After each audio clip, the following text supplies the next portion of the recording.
Hello! Well, today, November 11th, 2017, this is the day before my birthday. I like blue.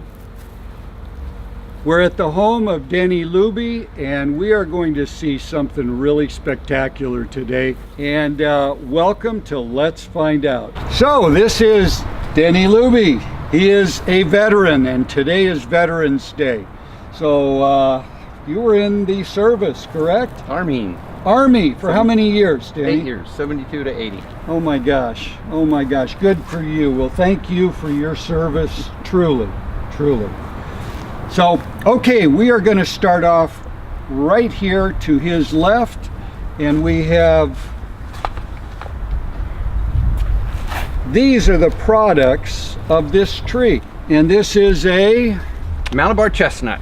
Okay, and you get these seed pods, open them up. There's the ones that you were looking. These are the ones you want to eat.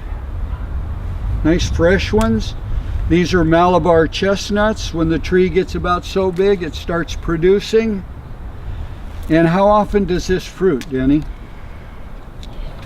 Every year. Every year? Yes. Once a year? Yes, once a year. It does flower. We had some hot weather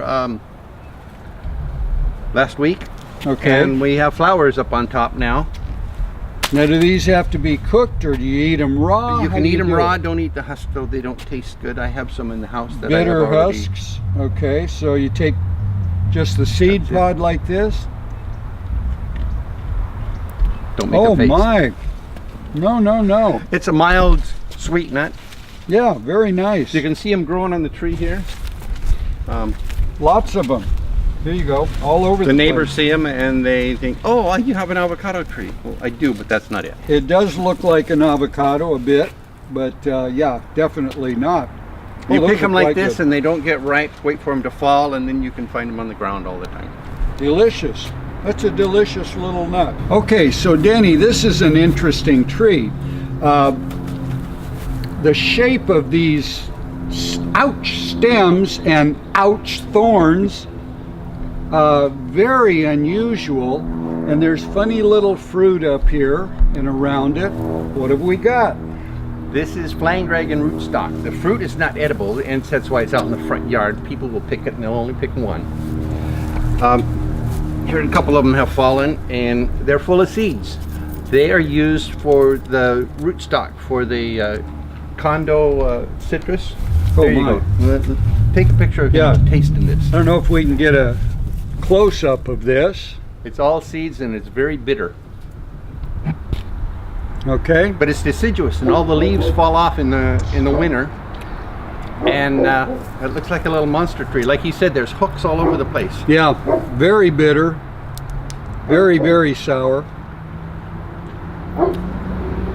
Not disgustingly so, but it'd take a lot of sugar and a pocket full of money to get me to eat a whole one. I was just going to offer you another. Yeah. Very interesting. This is rootstock to most of the citrus family, isn't it? The trifolia is, but flying dragon is the one that stays short.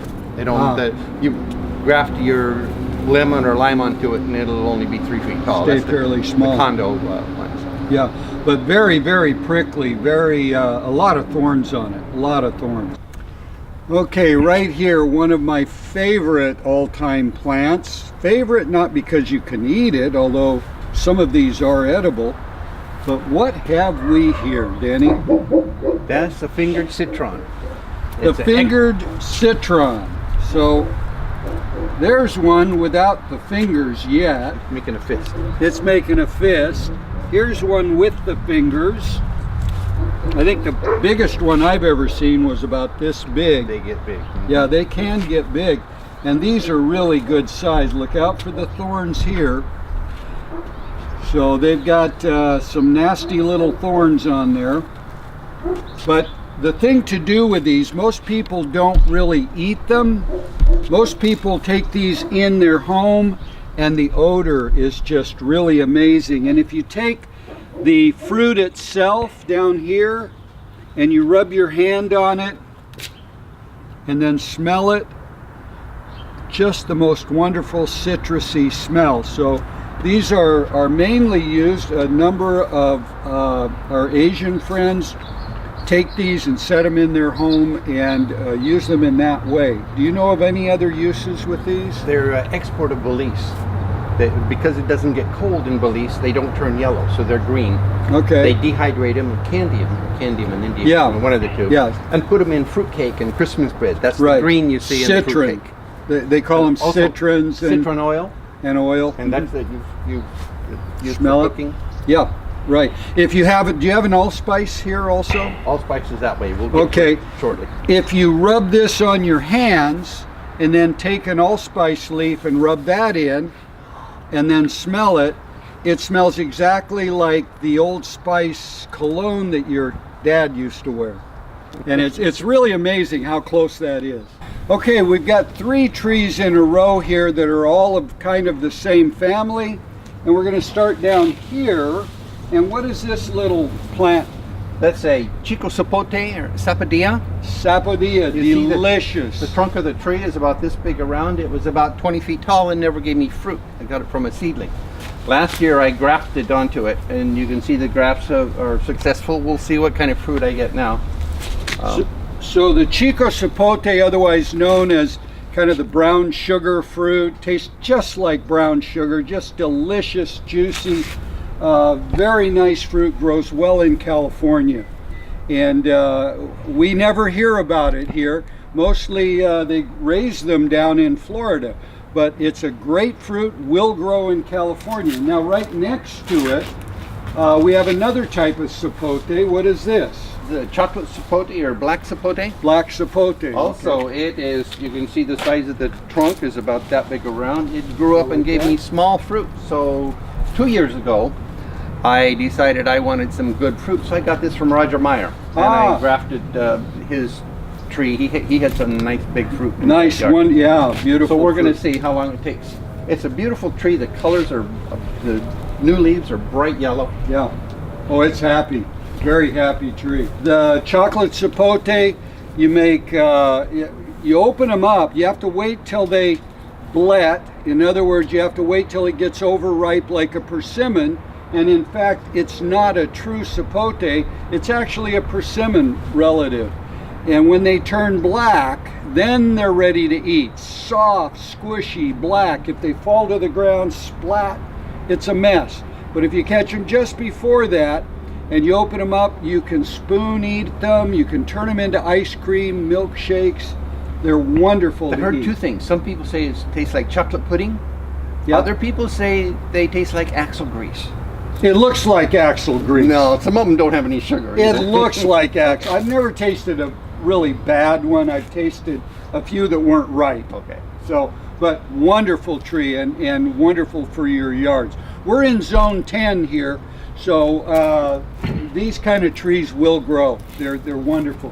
And lastly, this one right here, you got a nice big tree. What is this? Another sapote. This is a white sapote, Okay. and I was reading about them. They grow crazy, and you don't pick the fruit till it gets really soft, or you got to catch it when it falls. So I tied it in a knot when it was a little baby, and then you can see the knot on it. Ideally, it would dwarf it. It slowed it down, but it totally hasn't dwarfed it. I do need to prune it back again. Okay, take a look at what's in my hand here. And I hope you all know what this one is. Denny, you want to tell us? This is a Japanese raisin tree. The raisins grow, after the tree flowers, the flower falls off and the leaf behind it gets real thick. And the seed is right here, which you want to be careful not to eat, but this thick stem right here around the branch is the part that you eat. The problem is picking all these seeds off because they're very hard and crunchy. So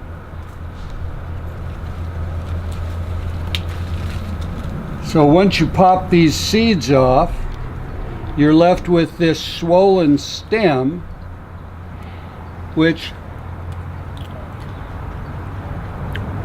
doesn't taste like a raisin.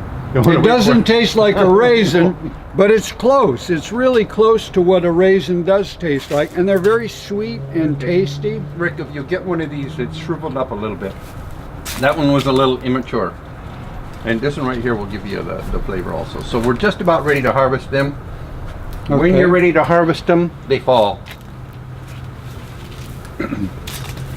So this one will be very good if you'll pick all the seeds off. Okay, we're in a little bit of a shaded nook here, and we've got two trees to talk about. This one down here and is one that we've seen before. What is this, Denny? That's the Suriname cherry. And is this the black or the red? That's the red. Okay. It's a seedling, so we really don't know what the quality is going to be. Okay. So we're patiently waiting. All right, so this has yet to really bloom and flower, right? Right. And produce fruit. Oh, little raisin trying to get in there and get some action. So we got to wait on this one. This right here, right next to it, is a nice full plant. And what have we got? That's the lychee. Lychee. I have been harvesting it for a couple of years. I'm trying to keep it down. It was pruning it aggressively last year. So okay. And you've gotten fruit on it? I've gotten fruit from that. Yes. Okay. Wow. Very nice. Very nice. Now, have you tried? Have you had any problem with it producing fruit? I mean, if you've gotten some, obviously not. But some people find that by misting it, putting a mister on it, helps. I have a spray down here that sprays it every time the sprinkler comes on. Excellent.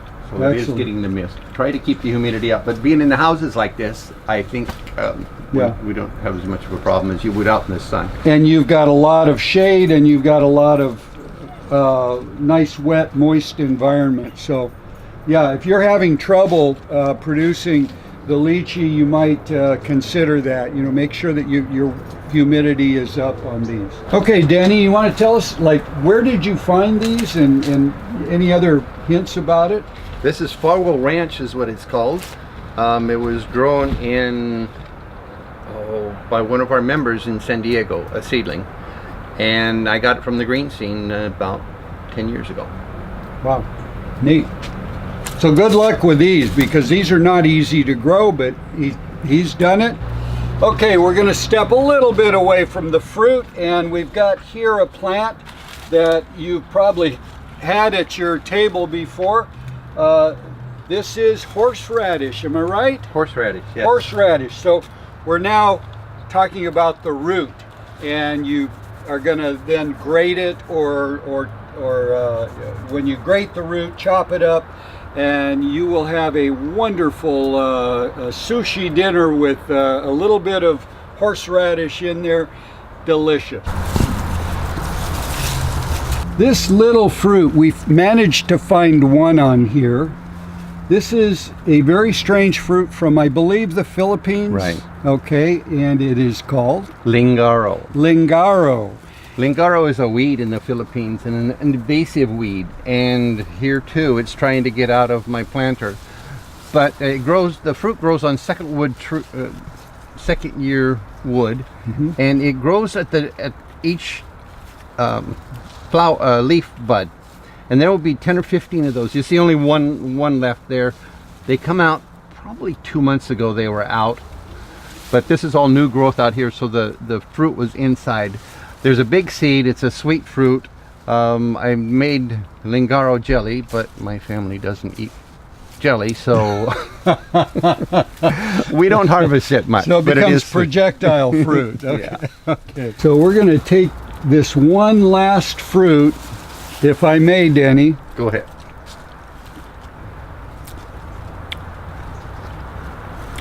That one was not quite ripe, so it's a little on the bitter side. I can taste a sweetness to it. You can chew the seed. Seed's not that great, but interesting fruit, and especially if it grows as a weed, you know, it's free.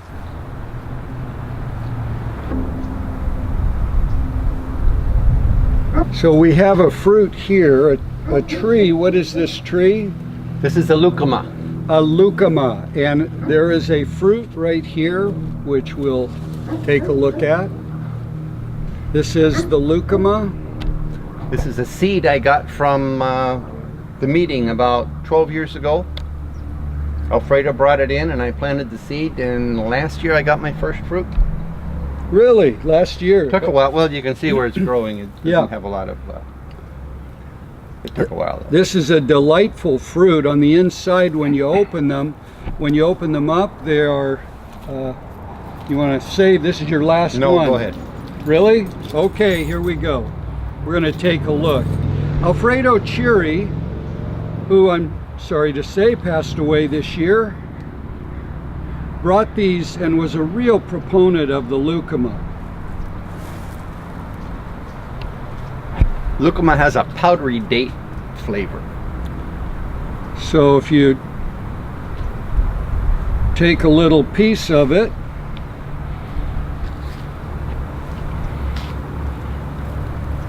like so. It's a very dry fruit, so it isn't juicy or anything like that, but what they do is they make milkshakes out of these. They make ice cream out of it. Has a very pleasant flavor, a little sweet, very nice. What do you use it for? I plant the seeds and sell them at the green field. Plant the seeds and sell them, okay. Well, this is the first time I had them, and I gave you the fruit. And, well, last year I had one. And this year? I've been watching probably 20 or 30 this year. Oh, wow. And one day I was mowing the lawn and a bright orange showed up while I was mowing the lawn. It Yeah. had fallen off and I missed it. So I don't know what that one tasted like. Very nice fruit.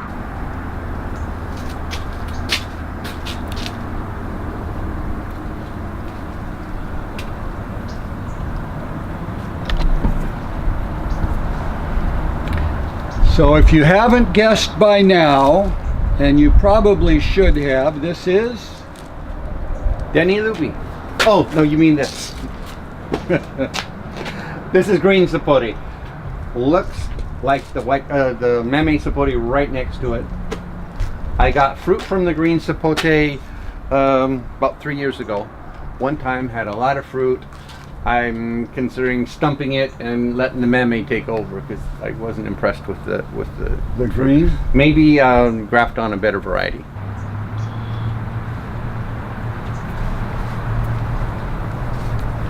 Okay, so right next to our green Sapote, we've got a Mamey Sapote. Now this is one of the few fruits that when you open it, you've never seen anything quite like a Mamey. It has got a huge seed in the middle, and it looks as if it is a huge yam of some sort. A beautiful, beautiful, bright orange color, and delicious, sweeter than any sweet yam you've ever tasted. The Mamey Sapote does grow in California. And Denny, you want to tell anything more of this? How many fruit have you gotten off of this? I have not got fruit from Not this yet. No, I haven't Not even yet. got any flowers. But we have a member that said that he got fruit in Costa Mesa. Yeah. So Yeah. I'm the next one. You're the next. You'll be next. You'll be number 2. And we are looking at what? A Avera Lime quat. It's a cross between a kumquat and a Mexican lime. Okay. Which means, if it's of the kumquat family, that you can eat the whole thing other than the seeds. The skin is the only sweet part. It's very, very sour, like a lime. I used it as a substitute for limes. Very sour. Which means you take the fruit, squeeze out the juice, and eat the sweet part. It's very that's pretty impressive good. when all these turn yellow and they hang on the tree for a long time. In fact, these are from last year. Wow. They've been on there since last November, I guess. Okay, looking at the leaves, looks like a pomegranate. Looking at the fruit, it looks like a pomegranate, but there's one difference: the color. And what type of pomegranate is this? This is Ambrosia Pomegranate. It's a lighter pomegranate. You can see some more up there. If they get the sun, they're not that light. Those are almost red. They're not as bright red as the wonderful. Did that drop? No. Oh. Oh, okay. But it's ripe now. This one's was way down in the shade is why it's So the red one is actually also an ambrosia, right. but it just has gotten sunlight to it Right. and colored it up. How about that? So up here we've got two loquats. We've got the one on the left. What is it? This is Big Jim. Okay, nice And it's big flowering. fruit. Yep. And on the right, That is a cutting that I got from Steve Berger. okay. I called it Big Steve, and he said he wasn't good with that. It's a large fruit, looks more like an apricot, and Oh, it's wow. sweet. It's very good. I like it better than Big Jim. So I have several of them grafted. I have one out in front, and every Nice. time a seed comes up, I put a. Oh, he didn't like Big Jim, Big Steve, Big so I Steve. just call it BS. So I have BS on this one. I have BS on. That's where we're at. Big Steve. Okay, he'll appreciate that.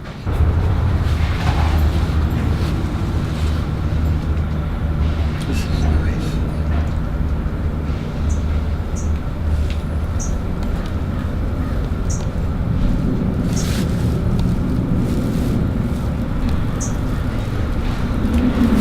I love standing underneath these banana trees. It's such a nice tropical feeling. The only problem is if you've just pruned them and you're standing under them and it starts dripping sap It's latex. I have a lot of shirts like that. and they turn black and you cannot get that out. It's a terrible stain. But these beautiful, beautiful banana trees, they're not trees, they're herbs. So what have we got here? What This type? is dwarf Brazilian. Dwarf I have- Brazilian, delicious. I've had Cavendish. I've had Musa hookerai, which was a seeded banana. I waited a long time and I didn't get any seeds, so I got rid of it. It didn't taste good. No, no. The Cavendish, They're Yes. dying off. I can't say anything nice about them except they're dying off. They're Maybe dying that's the good off, thing. and that's what you get in the stores. Now, do you use these leaves when you cook, when No. you barbecue? Shame on you. You got to start doing that. I So use them as mulch. they work just fine that way. But every once in a while, when you get a nice big fish, a salmon or some big fish, you wrap it in that leaf and put that on the barbecue. It just imparts a really nice flavor to whatever it is you're going to cook. Certainly all of the emus, the Hawaiian underground cooking, they use those leaves a lot, and it gives you another use for your banana. But just delightful. The dwarf Brazilian has a good flavor, a good mix of sugar and acid, so it's more of a flavor. It's a tangier fruit. I've heard it's much more flavor. Much more flavorful than the Cavendish, and try it. It is also called in Hawaii. It's called apple banana. The apple I banana. believe that's the same banana. Yeah.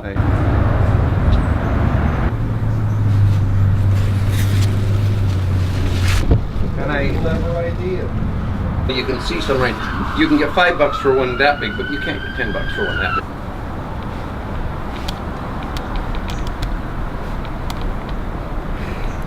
So what we're looking at now are cherimoyas, and there's two really nice ones. And what have we got there? What variety is that, Denny? These are called campus. They're what I've read about them. They would be commercial in Spain, except they grow too big. Okay. Okay, that's a problem I want in my backyard. Yeah, yeah. There's another variety. I only have two varieties here. I was on California Cherimoya Association and had access to a lot of them, but I came up with Campus and Sabor. Sabor is a spinier fruit, Right. but it's got a better acid mix. It's not as much like a pear. It's more like I don't know, the acid gives it a lot more flavor, and I like that one, but it's spiny, so it'll never be commercial because it won't ship well. Right. They bruise a lot easier. They don't. Right. They take up too much space.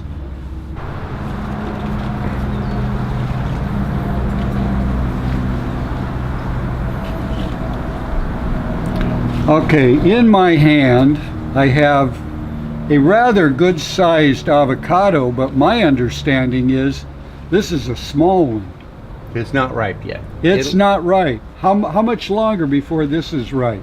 Next August or September. So we got almost a year to go, and it gets about that much bigger. Am I right? 2 years ago, it won the biggest avocado at Carpinteria Avocado Festival at 5.2 pounds. And it is a Queen. queen. So you want a big avocado, this is one of the ones to get, the queen. And as you can see, nice, huge avocados. These are all unripe, and they won't be ripe for quite a while. Now, as we kind of turn a little bit to your right, we've got some more avocados here, and you've got another variety to your left. And so if we come around over here,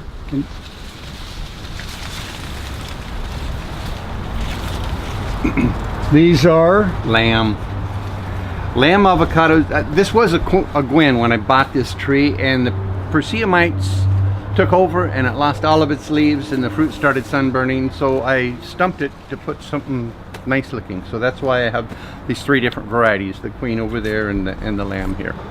That's really nice, you know, that you can do that. You know, if your variety doesn't turn out just right, that you can graft onto it something that is right for your home. Now, when does this come ready to eat? What month? This will be ripe next summer. Next summer. And the Queen's late summer. Late summer. Late summer. Basically with avocados, you can actually, by choosing the right varieties, you can have avocados year round.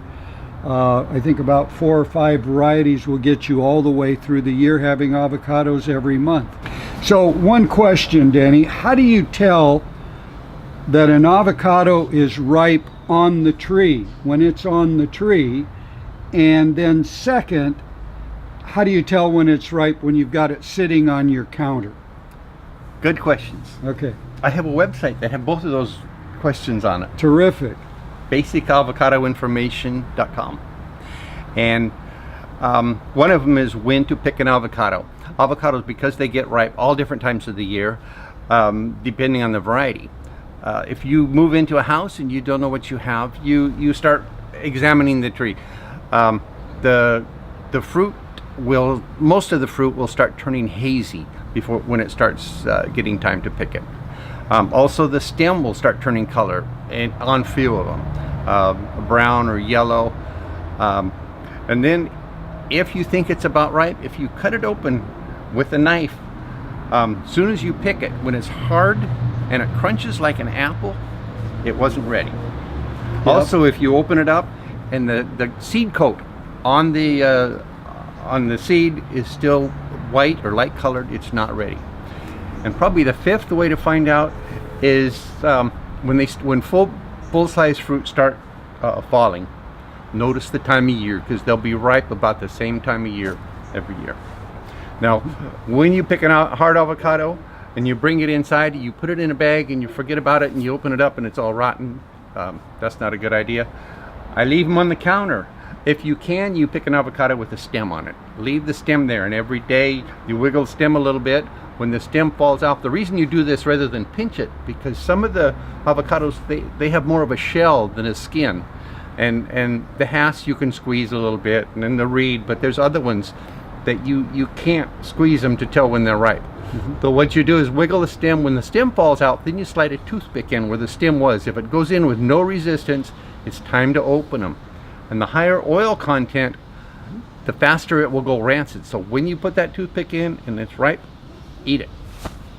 Okay, good to know.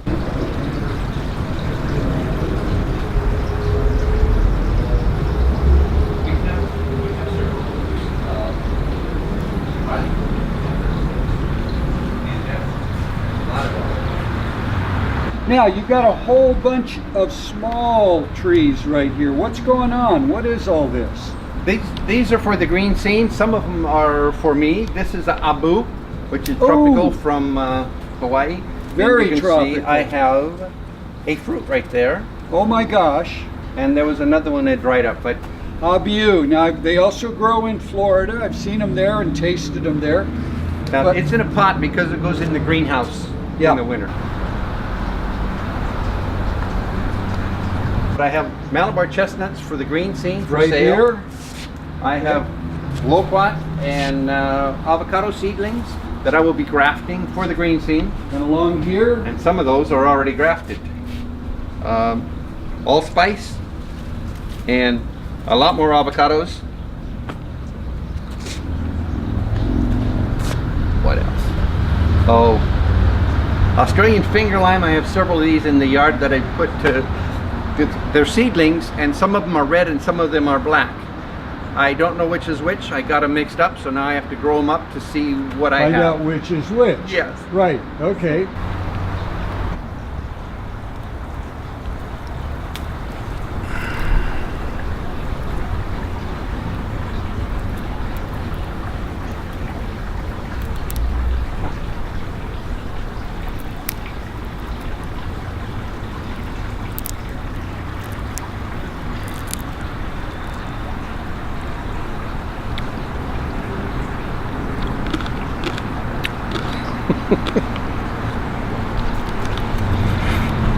They are really sour.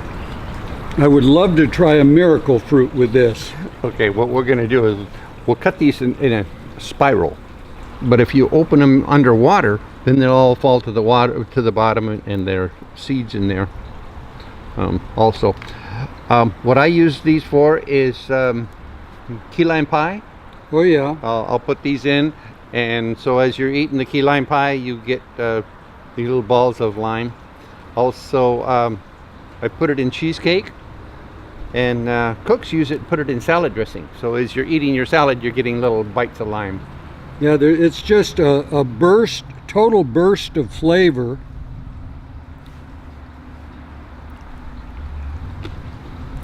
Very, very sour, citrusy. Woo! Does the flavor change among the different colors? Roger told me that the red one was sweet. Really? This is definitely not the red one. Not the red one. I don't know what a Dark green. We just made a mess out here. We made a mess. Wash our hands now. You want these? I don't want to. I'm hardly going to lick mine. You don't want to lick my fingers. No. Okay. I might get a green beard.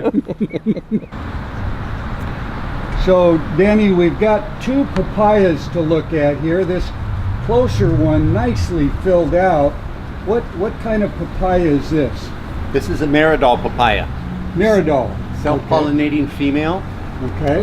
or hermaphroditic, but the fruit is on the trunk of the tree. That's how you tell the male and the female. The male will also have fruit frequently, and the fruit is on the end of a stem. Also, the flowers of the male are on the end of a stem, and if you'll notice way up high, the tallest tree up there is a Thai papaya, and that's a male. You can see some fruit hanging from it, but it's not directly on the trunk of the tree. Ah, And you can see the flowers are outreaching. okay. Now, I've heard that the leaves have medicinal properties. The leaves of papayas. I'm True, not trying false, to sell them. or I do don't you know? Okay, well, you'll have to look it up. Look it up. If I see it on the internet, that means it's true? Might. Okay, It might. I'll check it out. So we've got some little flowers growing on this. And this is a very familiar fruit to many of us. Carambola or star fruit? Carambola or star fruit. Called that because when you slice it, you get a five-pointed star from what's left of the fruit. Nice, sweet, a tinge of sourness, but it's perfect. It's just perfect when they're perfectly ripe. So you've had fruit on this before. I have. I've had fruit on it several times. I got this seed from Pat Sawyer before she passed away. Okay. I grew it up. It fruited for me. I didn't like the fruit, so I stumped it and grafted 3 different varieties onto it. They grew up. I didn't like them, so last year I stumped them. I had Hart, Arkin, and Ben Starr, and so I stumped them. And this is called Shriekin' Bangin'. Shriekin' Bangin'. Shriekin' Bangin', yes. Okay. We'll see. I got the wood from Pedro Matzo in San Diego, or Okay. Escondido. And Now I have flowers. Carambola, some years it didn't fruit. And the reason Carambola is like jackfruit and probably citrus too, I think, they need to have a dry season. And if you don't stop watering them for a few weeks, then you don't get the flowers. Oh, really? That's why we have flowers this year. We'll find out about Shriekambangan here next winter, I guess. In case our listeners were not aware, Denny here is one of our experts in many areas of plant growth and propagation and so on. So, you know, pick up on some of the hints that you've heard about today, as well as maybe going back and take another listen to some of the things that have been said about how to grow any of the plants that maybe you have in your own yard. But that's really good to know. That dry spell, that's something I've not heard of before. Thank you.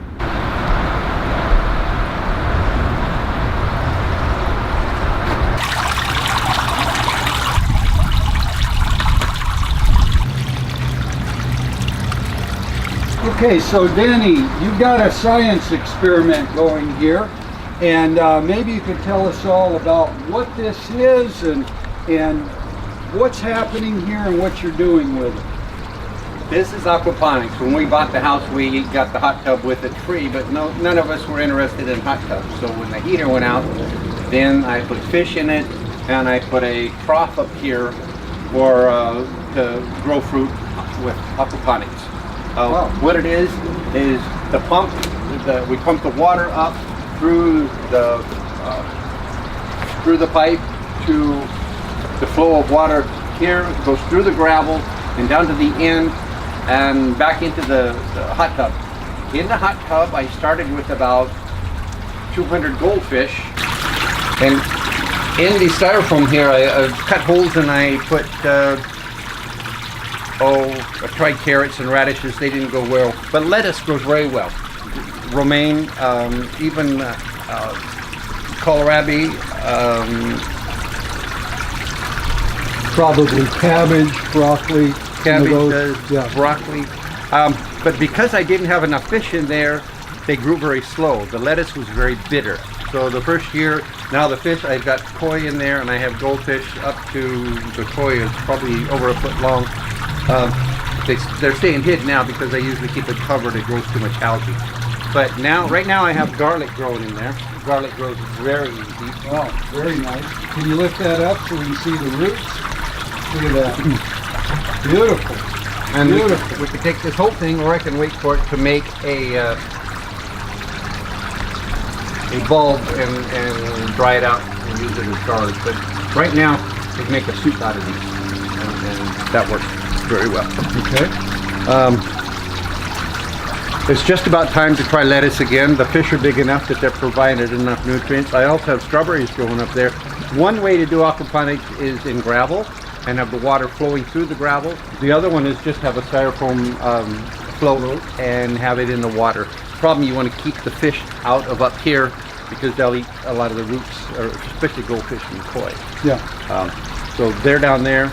The nutrients is up here, but that's what we got going here. So do you ever use this water with the rest of your garden? Only because the pH gets too high here, and so I want to low.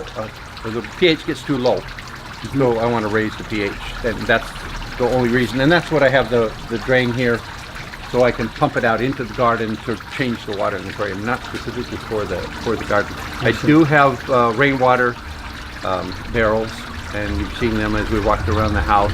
Right. I use those for specific plants like the miracle fruit, the pitcher plant. I have vanilla in the greenhouse that I use the rainwater for. That's the main thing there. We don't get enough rain to do a lot. Yeah, to do it. Yeah. Very nice. I'd like to thank all of you for watching again. I'd like to thank Denny Luby for inviting us over to his garden. And remember to like us on Facebook and subscribe to us on YouTube. And that will really help a whole bunch for us doing the next one. So thank you all, And remember, CRFG, California Rare Fruit Growers of Orange County, that is who we are, and this is what we do. Thank you, and come back again.